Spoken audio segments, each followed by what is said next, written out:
자, 오늘 본문 앞에 있는 요한일서 4장 1절부터 3절까지 말씀에서 이 요한은 하나님의 영과 이 적그리스도의 영을 분별하는 기준에 대해서 먼저 말했습니다.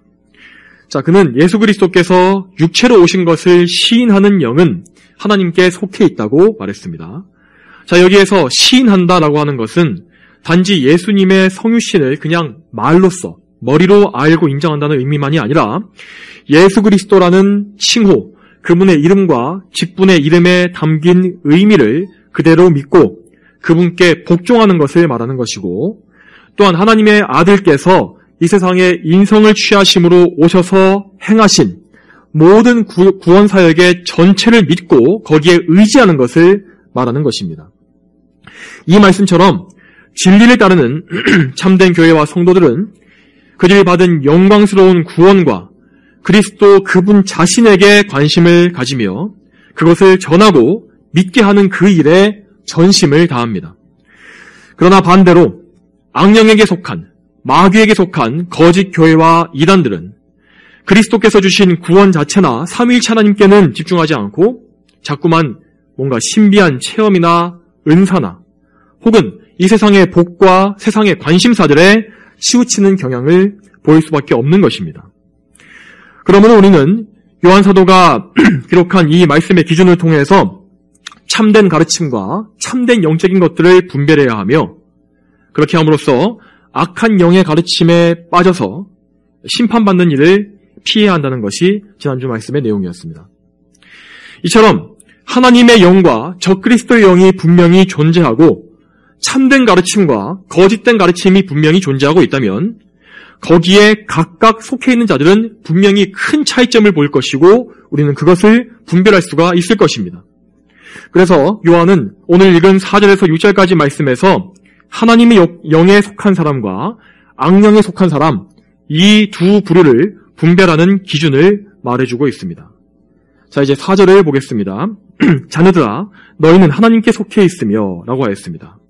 자, 여기서도 요한은 모든 인류를, 이 전 지구의 모든 역사상 모든 인류를 정확히 두 종류로 나누어서 말하고 있습니다.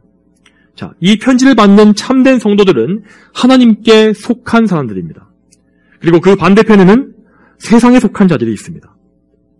이 세상에 많은 사람들이 영적으로 눈이 멀어서 이 세상을 섬기며 이 마치 영원히 이 세상에 살 것 같이 행동하고 있습니다.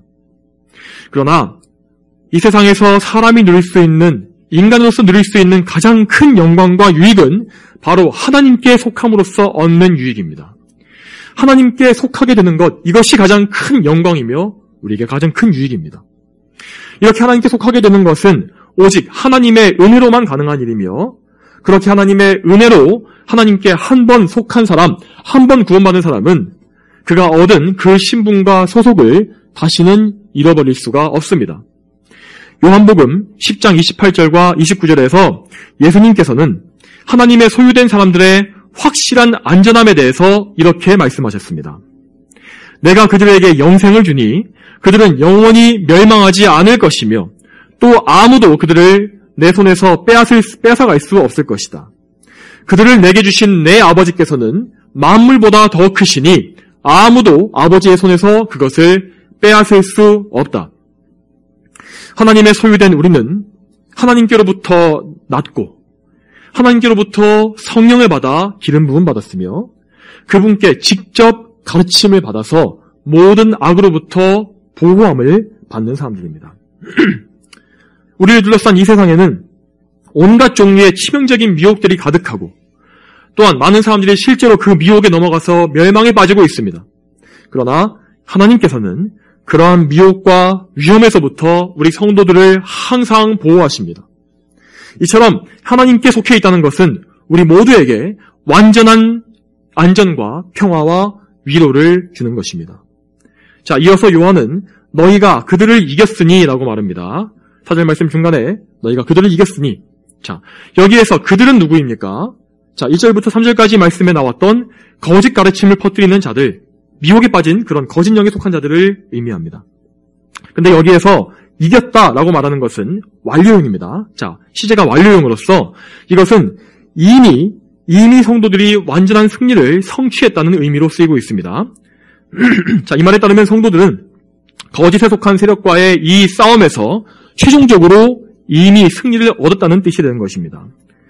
자, 그렇지만 여러분, 우리가 모두 아는 것처럼 이 땅 위에 있는 동안에 교회와 성도들은 계속해서 끊임없이 영적인 싸움을 벌이는 중에 있지 않습니까? 이 싸움은 아직 끝이 나지 않았습니다.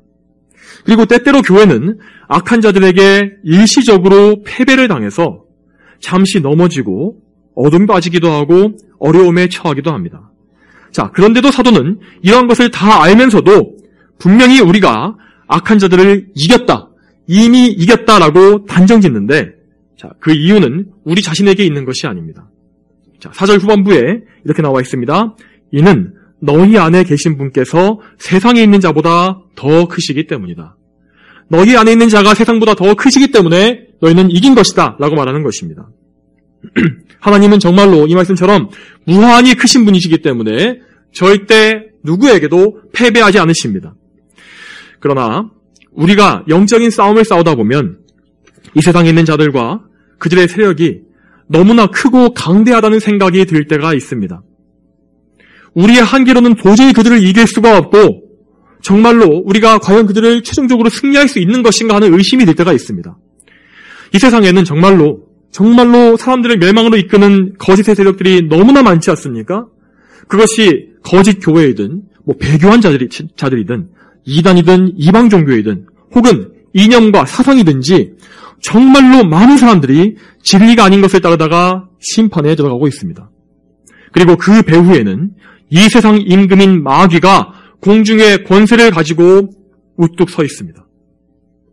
우리가 상대하는 자들이 이처럼 거대하고 너무나 크기 때문에 우리는 때때로 그것에 질려버리고 지쳐서 믿음이 떨어질 때가 분명히 있습니다. 그렇게 되면 우리는 영적으로 낙심해서 내가 이렇게 싸우는 것이 무슨 의미가 있는가? 이 모든 것이 다 부질없는 일이 아닌가? 라고 낙심할 때가 있습니다. 마치 이스라엘 백성들이 가나안의 아낙 자손들을 보고 나서 자신들을 그들에 비해서 메뚜기처럼 여겼다라고 한 것과 같이 우리 역시 이 세상의 악한 세력들과 악한 거인들을 크게 생각하고 영적으로 위축되는 그런 때가 반드시 우리 인생에 있다는 것입니다. 그러나 이럴 때 우리는 오늘 본문의 이 말씀을 반드시 기억해야 합니다. 너희 안에 계신 분께서 세상에 있는 자보다 더 크시기 때문이다. 이 말씀을 기억하시기 바랍니다. 여러분, 그러면 우리 안에 계신다는 이 분이 누구이십니까? 먼저는 바로 우리를 도와주시는 보혜사 성령께서 우리 안에 계십니다. 성령께서는 우리를 도우시고 능력을 부어주시는 분으로서 우리에게 예수 그리스도께서 하신 구속사역을 적용해 주시는 분이십니다. 우리는 처음 구원받을 때나 성화되어가는 단계에서나 언제든지 이 땅에 사는 동안 언제든지 성령님의 도우심으로 인도함 받는 것입니다. 성령께서는 우리를 그리스도의 보혈로 정결하게 하시며 예수님께서 이루신 완전한 의를 통하여서 정죄나 저주가 다시는 없게 하십니다.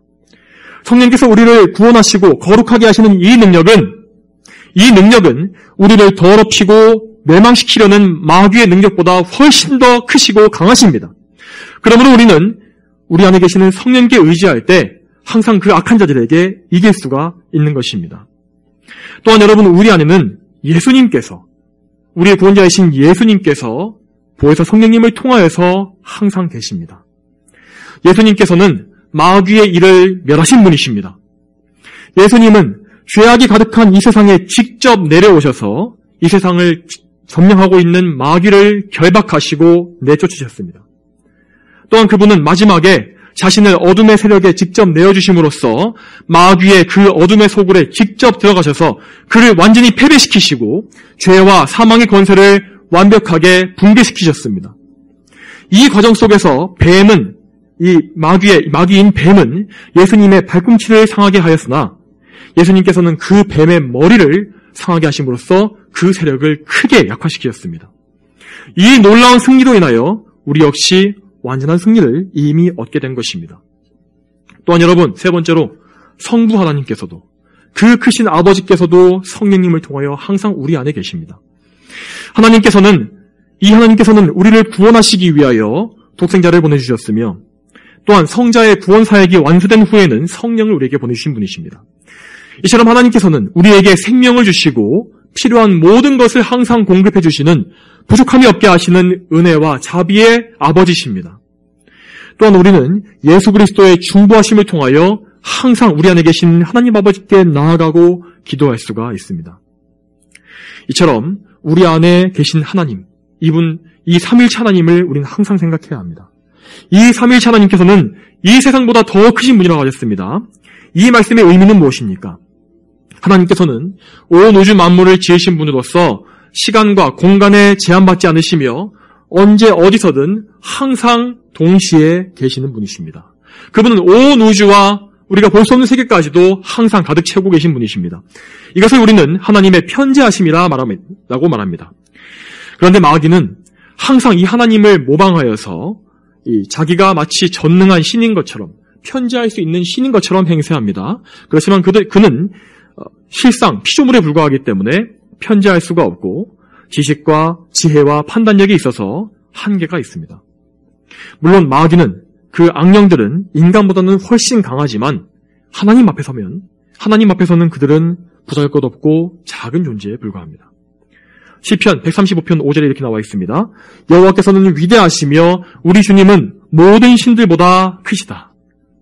여기에서 모든 신들이란 결국 마귀와 귀신들, 모든 악령들을 말하는 것인데 하나님께서는 위대하셔서 그 모든 세상 신들보다 마귀보다 귀신들보다 훨씬 더 크시다는 것이 성경이 말씀하는 진리입니다. 여러분, 이토록 크신 하나님께서 지금 우리와 함께 하신다는 그 사실보다 우리에게 더 큰 위로를 줄 수 있는 것이 어디에 있겠습니까? 그것이 우리의 유일한 위로와 소망이 되어야 합니다. 그럼에도 불구하고 우리가 이런 것을 듣고 알면도 불구하고 우리의 믿음이 떨어지고 우리가 때때로 슬픔과 괴로움에 빠지는 이유는 하나님께서 얼마나 크신 분인지를 우리가 충분히 알지 못하기 때문이고 또한 그분께서 우리와 함께 계신다는 확실한 사실을 우리가 연약해서 잊어버리기 때문입니다. 그러면 그 이유가 무엇입니까? 지금 우리가 불완전한 육신과 죄성을 가진 그런 상태에 있기 때문입니다. 우리는 물론 우리의 육신, 이 몸을 하나님의 일에 사용하기 위해서 하나님의 영광을 위해서 잘 간수하고 또한 건강을 유지해야 할 의무가 있습니다. 그러나 우리는 언제나 우리 육신의 필요한 정도를 넘어서서 적당한 필요를 넘어서서 이 육신의 정욕에 빠지는 것을 항상 조심해야 합니다. 이렇게 우리가 정욕에 빠져서 육신의 것에 얽매이고 이 세상의 일들에 지나치게 몰두하게 되면 우리는 분명히 영적인 일들, 하나님에 속한 그 모든 일들에 대해서 희미해지게 마련입니다. 하나님에 대한 생각이나 그분의 크심을 알고 전적으로 의지하는 것 등의 영적인 일들은 우리 눈에, 이 육신의 눈에 보이지 않기 때문에 우리가 육신의 정욕을 거스르는 영적인 수고를 하지 아니하면 결코 이것을 유지할 수가 없습니다. 이런 예민한 영적 감각을 우리가 유지할 수가 없는 것입니다. 이러한 영적인 감각과 능력을 유지하기 위해서 우리는 항상 기도하고 항상 말씀에 집중하며 또한 우리의 예배, 이 공예배와 개인적인 예배, 가정 예배에 항상 힘써야 합니다. 또한 여러분 무엇보다 육적인 일들에 여러분의 시간을 탕진하지 않도록 주의하시기 바랍니다. 우리가 항상 자주 빠지는 위험이 그것이 아닙니까? 그저 누워서 게으르게 시간을 보내면서 단지 잠깐의 쉼을 얻는 것보다는 우리가 편안한 쉼을 얻는 것 그 자체에 만족하는 것이 아니라 이 세상의 육적인 쾌락과 탐욕에 탐닉하고 그것을 바라보고 그것에 소망을 두는 것, 마치 그것이 영원할 것처럼 사는 것이 우리에게 가장 큰 위험입니다. 우리가 영적 육적으로 나태해지게 되면 우리는 반드시 길을 잃어버리고 죄를 짓게 되어 있습니다, 여러분. 힘써 이렇게 기도하고 경건과 거룩함을 유지하다가 나태함에 빠져서 영적인 잠에 빠지게 되면은 정말 그때에는 공든탑이 무너진다는 그런 것이 무엇인지를 정말 정확하게 알게 됩니다.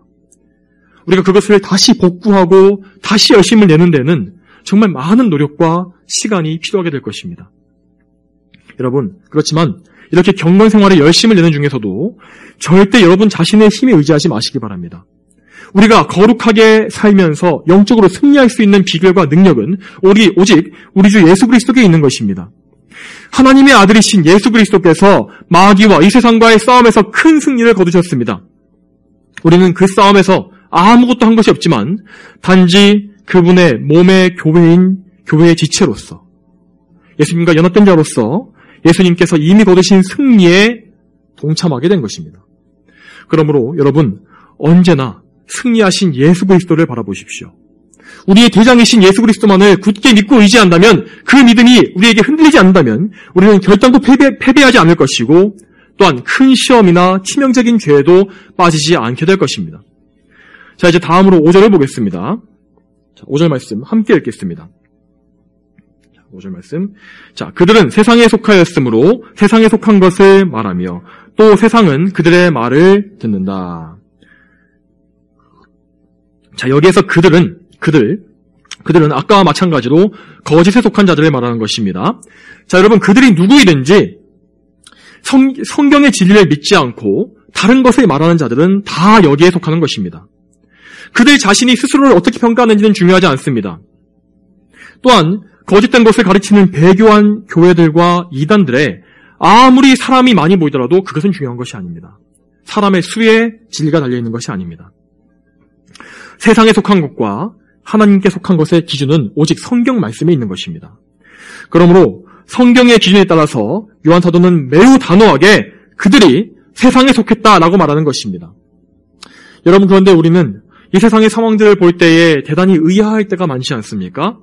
어째서 참된 진리를 가르치고 바른 신앙을 가진 교회들은 이토록 인기가 없는 것인지, 또 이단들과 이방 종교는 왜 저렇게도 사람들이 많이 모이고 돈과 권력을 소유하게 되는 것인지, 이런 것들에 대해서 우리는 의문을 품을 때가 있습니다.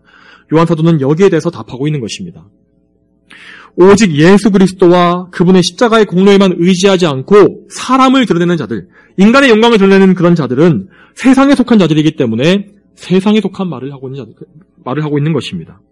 그들이 세상에 속한 말을 하기 때문에 이 세상의 대다수를 차지하고 있는 많은 죄인들, 회개하지 않은 죄인들은 그들의 말을 듣는 것입니다. 그들의 말에 그들이 귀 기울이는 것입니다. 반면에 세상에 속하지 않은 참된 성도들이, 참된 교회들이 성경의 말씀을 전하게 되면 많은 사람들은 그 가르침을 듣지 않을 뿐만 아니라 오히려 미워하게 될 것입니다. 왜냐하면 성경의 진리는 세상의 거짓을 드러내고 그들이 좋아하는 쾌락과 죄악을 정죄하기 때문입니다. 예수님께서도 이러한 현상에 대해서 미리 말씀하셨습니다. 요한복음 15장 19절에 이렇게 나와 있습니다. 너희가 세상에 속하였으면 세상이 자기 것을 사랑할 것이나 너희는 세상에 속하지 않고 도리어 내가 너희를 세상에서 택하였다. 그러므로 세상이 너희를 미워한다. 성도 여러분, 이 세상은 점점 더 바른 교훈과 참된 복음을 사랑하지 않고 거짓으로 치달아가고 있습니다. 물론 세상은 이제까지 항상 그래왔었습니다. 그렇지만 특히나 마지막 때가 될수록 그 현상은 더욱더 심화될 것이라고 성경은 말씀합니다. 디모데후서 4장 3절에 이렇게 나와 있습니다. 때가 이르면 사람들이 바른 교훈을 받아들이지 않고 오히려 자기 욕심을 따라 자기 귀를 즐겁게 하려고 자신들을 위하여 선생들을 많이 끌어모을 것이다. 참된 복음은 하나님 앞에서 자기의 죄를 철저히 깨닫게 하고 하나님의 진노를 두려워하게 하는 가운데 예수 그리스도께 달려가게 만들며 예수 그리스도를 믿음으로 말미암아 죄에서 자유를 얻고 하나님과의 친밀한 교제 관계로 들어가게 만드는 것입니다. 그러나 이러한 복음, 참된 복음은 점점 더 많이 배척받게 될 것입니다. 점점 더 인기를 잃어가게 될 것입니다. 이 세상에 강팍하고 정말 교만한 이 시대 정신, 이 세상을 가득 채우고 있는 이 정신은 계속해서 사람들을 높이고 마귀적인 것을 찬양하게 될 것이며, 또한 그 정신은 세상에만 머무는 것이 아니라 교회 안으로도 계속해서 더 많이 침투해 오게 될 것입니다. 우리는 이러한 시대일수록 더더욱더 진리의 편에 서기 위해서 오늘 요한 사도가 이 성령의 감동으로 하는 이 말씀을 정말 새겨드려야 할 것입니다. 6절 말씀에 우리는 하나님께 속하였으니 하나님을 아는 자는 우리의 말을 듣고 라고 하였습니다. 여기에서 우리는 그들과 다르게 진리의 편에 선 사람들입니다. 특히 여기서 우리는 요한을 포함한 사도들을 말하는 것입니다. 하나님께서는 사도들에게 진리를 가르치고 교회의 기초를 세울 수 있는 능력을 허락하셨습니다. 그 능력에 힘입어서 사도들은 그리스도 예수님의 말씀을 있는 그대로 전파했고 그리스도의 반석, 그분의 복음 위에 교회를 굳게 세웠습니다. 요한은 하나님을 아는 자들이 사도들의 교훈을 듣는다고 말했습니다. 여기에서 하나님을 안다라고 말할 때 이 알다라는 단어는 그저 지식만으로, 머리만으로 아는 것을 뜻하는 것이 아닙니다. 이 말은 부부간에, 서로 결혼한 부부간에 한 침대를 쓰면서 한 이불 안에서 서로 아는 것을 표현할 때 사용되는 단어이기도 합니다. 자, 그러니까 그만큼 이 말은 경험적으로 서로를 알고 또한 서로의 속마음을 읽을 정도로 친밀하게 아는 것을 의미하는 것입니다. 단지 그냥 겉모양만 보고 아는 것이 아니라 그 속마음을 알 정도로 친밀하게 아는 것, 그것입니다. 즉, 하나님께 속하여서 진리의 말씀을 듣는 이 사람들은 하나님께 대해서 이처럼 깊고 친밀한 경험적인 지식을 가진 사람들이라는 말입니다.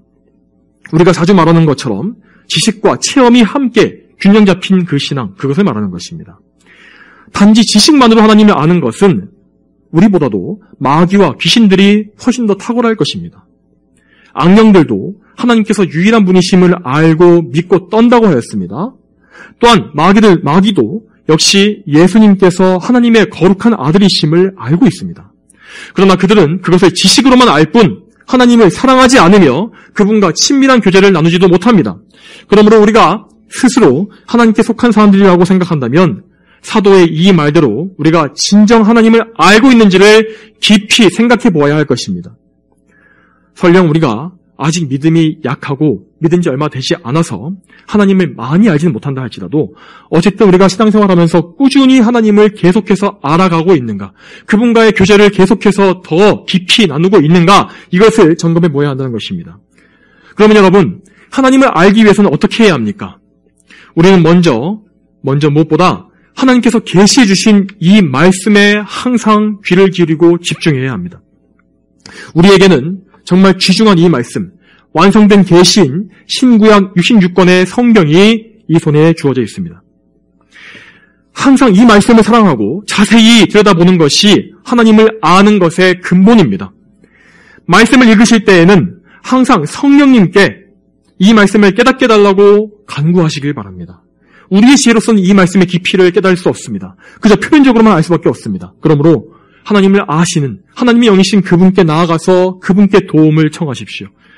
또한 성경의 말씀을 읽으신다면 그 말씀의 내용을 잘 정리하고 조직적으로, 체계적으로 구성해 놓은 교리문답과 신앙 고백을 또한 공부하시고, 또한 역사적으로 탁월한 성경 해석자들이 남겨놓은 신학서적과 경건도서들도 틈틈이 많이 읽으시기 바랍니다. 필요한 신앙서적의 목록들은 교회 지하에 있는 이 도서관이나 아니면 벤더 크리스천스 카페의 추천 도서글을 참고하시면 좋을 것입니다. 자, 그리고 무엇보다 이렇게 지식적으로 하나님을 알아가는 가운데 우리는 그 지식을 가지고 하나님과 실제적으로 교제하는 삶을 살아야 할 것입니다. 우리는 삶 가운데 무엇보다 숨쉬듯이 기도하는 사람들이 되어야 할 것입니다. 모든 상황 속에서 하나님을 생각하고 하나님께 여쭈어보며 하나님께 인도하심을 구해야 하는 것입니다. 마치 우리 삶의 영역 속에서 하나님과 관계없는 것이 있는 것처럼 행동해서는 안 됩니다. 어떤 상황에서든지 하나님께 우리는 우리의 시선을 집중하고 우리의 생각과 우리의 관심이, 우리의 소망이 하나님께 있도록 해야 하는 것입니다. 그렇게 여러분께서 기도하실 때에 여러분께서 배우고 알게 된 여러분의 지식 속에 그 심겨진 말씀을 생각하시기 바랍니다. 하나님의 말씀에 근거해서 하나님께 나아가 호소하시는 것이 하나님의 마음을 움직이는 가장 좋은 기도입니다.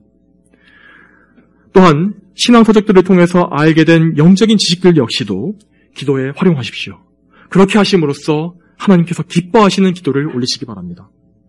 여러분, 마치 운동을 하면 할수록 몸이 단련되듯이 기도를 많이 하면 할수록 우리의 기도는 더욱더 단련될 것이고 더욱더 깊어지고 풍성해질 것입니다. 그러므로 할 수 있는 한 많은 시간을 기도에 할애하시고 또한 합심하여 기도할 수 있는 기도의 시간에도 많이 참여할 수 있도록 힘쓰시길 바랍니다.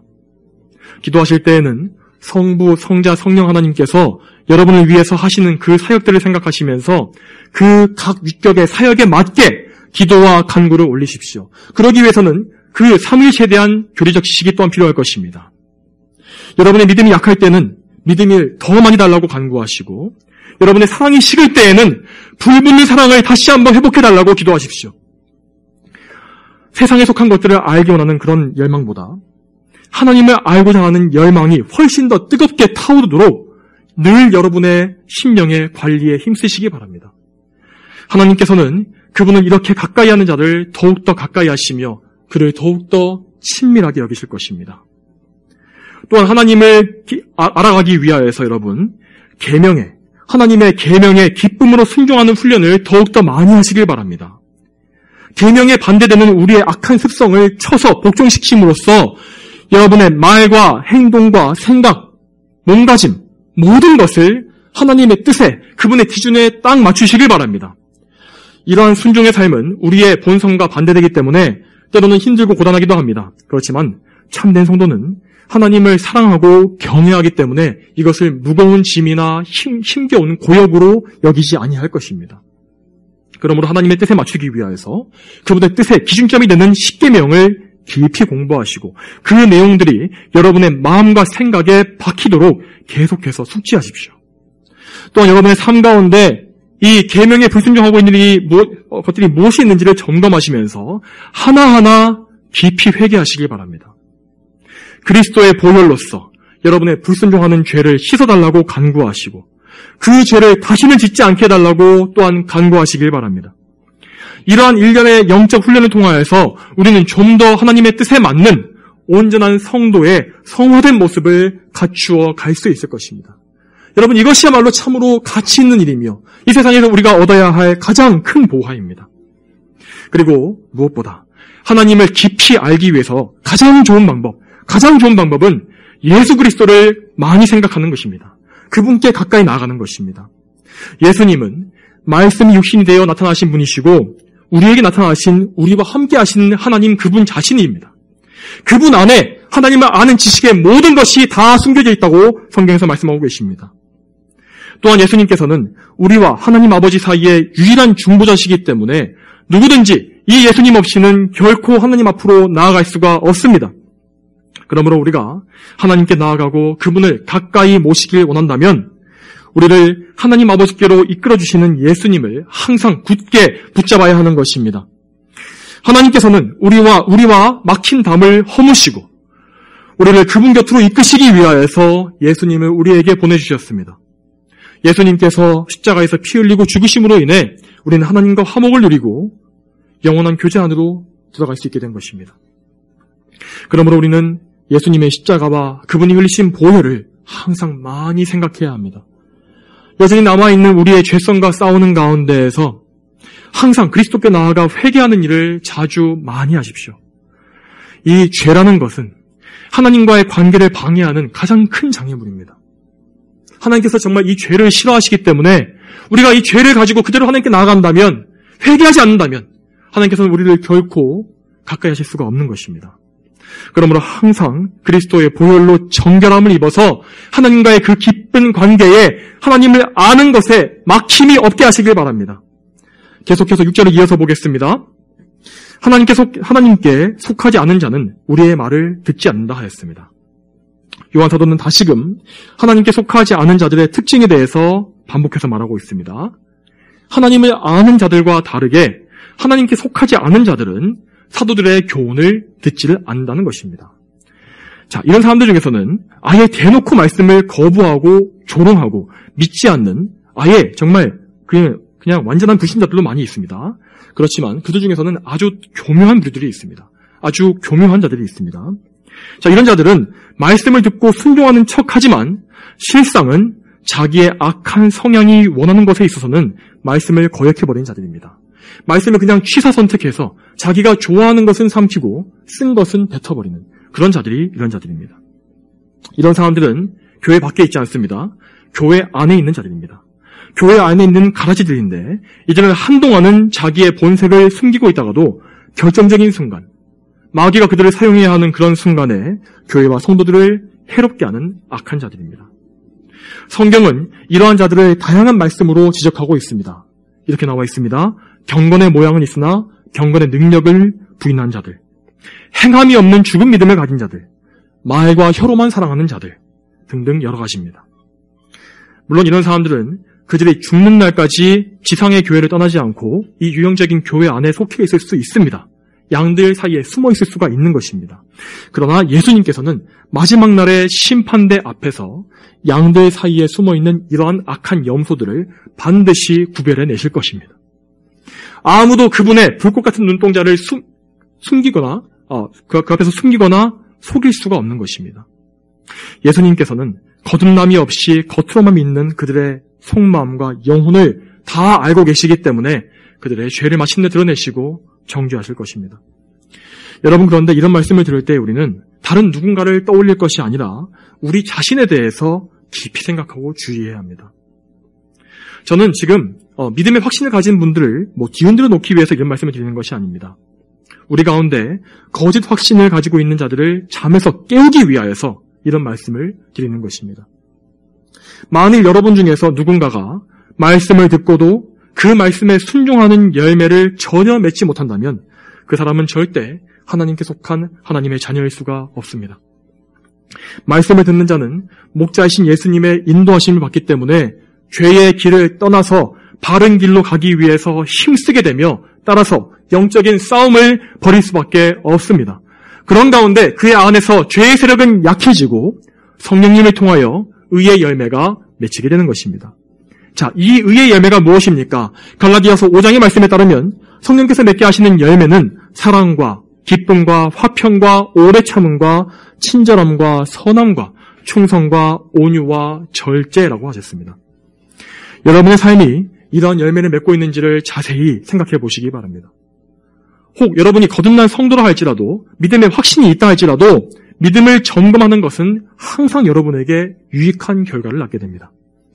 오늘 댁에 돌아가시게 되면 갈라디아서 5장 말씀을 펴놓고 나에게서 특히 잘 열리지 않고 있는 열매가 무엇인지 또 무엇이 이 열매를 맺는 것을 방해하고 있는지를 잘 점검해 보시기 바랍니다. 이렇게 하는 것은 결코 율법주의적인 신앙이 아닙니다. 청교도로부터 해서 수많은 믿음의 선조들이 이와 같은 영적인 점검을 그들의 평생에 해왔고 또한 영적인 생각을 깊이 하면서 시간을 보내왔습니다. 우리 역시 그들의 발자취를 따라야 하지 않겠습니까, 여러분? 자, 이제 6절 맨 마지막 말씀을 보겠습니다. 이것으로 우리는 진리의 영과 미혹의 영을 안다. 이 말씀대로 우리는 진리의 영에 속한 자들과 미혹의 영에 속한 자들을 분별할 수가 있습니다. 성경 말씀을 달게 듣고 순종하는 사람은 진리를 따르며 성령님의 인도하심을 받고 있는 것입니다. 그런 사람들은 말씀이 자기를 책망하거나 마음을 찌를지라도 혹은 말씀에 순종하는 것이 자신의 물질에 손해를 끼친다고 할지라도 그 말씀에 순종할 줄 아는 사람입니다. 이 세상의 보화보다 천국의 영적인 보화, 그 영원한 것을 더 크게 여기는 그런 영적인 마음을 갖고 있기 때문입니다. 반면에 말씀을 듣지 않거나 듣고도 순종하지 않는 자들은 지금 미혹에 빠져서 어리석은 길로 가고 있는 자들입니다. 그들은 도둑이 털어가고 좀먹고 녹슬어버릴 세상의 보화들을 집중하면서 거기에만 목숨 걸고 살고 있는 자들입니다. 혹시 여러분 자신이 이러한 상태에 있는 것은 아닌지를 주의하며 다시 한번 점검하시기를 제가 또 부탁드리겠습니다. 이제 말씀을 맺겠습니다. 성도 여러분, 우리는 하나님께 속한 거룩한 백성들입니다. 하나님의 소유된 백성이 일원이 되는 것은 우리 삶에 있는 그 어떤 것보다도 더 중요한 일입니다. 이 사실을 항상 영적으로 인식하며 또한 기뻐하며 사시기 바랍니다. 베드로전서 2장 9절에 이렇게 말씀하십니다. 너희는 택하심을 받은 족속이고 왕같은 제사장들이고 거룩한 나라이고 그분의 소유된 백성이니 이는 너희를 어두움에서 그분의 놀라운 빛에 들어가게 하신 분의 덕을 선포하게 하시려는 것이다.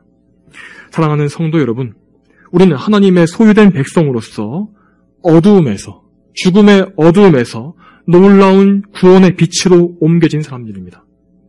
그러므로 우리는 하나님께 순종하는 가운데 이 기쁜 소식을 우리만 알고 있는 것이 아니라 널리 선포하는 사람들이 되어야 할 것입니다.